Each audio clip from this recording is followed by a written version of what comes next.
शेवटी ते राजकारण हां शेवटी राजकारण हां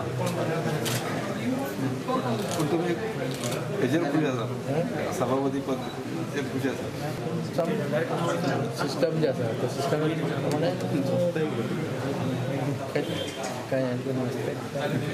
मेंटेन पण जाता साधारणशः तुम्ही आता नोव्हेंबरात अधिवेशन घेता बरोबर दिवाळीच्या पयलीं जातली हय हें election of the speaker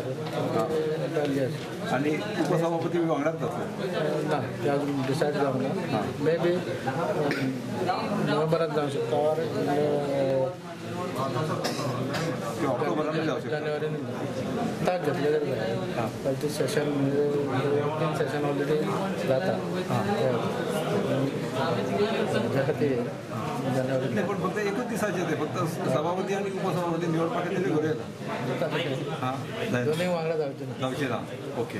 technical problem technical आपण सभापती खातीर तुम्ही इलेक्शन इमिजिएटली घेऊ शकता फक्त ती गव्हर्नर आयल्या उपरांतूच तुम्ही ठरयतले बरोबर आता ते तुम्ही तुमच्या हातीन आसा ते तुम्ही गव्हर्मेंटाक सांगपाचें नोव्हेंबर किंवा जानेवारी आता जर एक दिसाचें जालें जाल्यार तीन सेशन ऑलरेडी राज्यपाल सध्या गोंयांत ना एकाच सेशनात जायना एका सेशनात दोनूय जायना ताज्या खातीर परत डेप्युटी स्पिकर मागीर डेप्युटी स्पिकरची इलेक्शन ही जानेवारीत जावंक शकता स्पिकराची इलेक्शन ही आतां जातली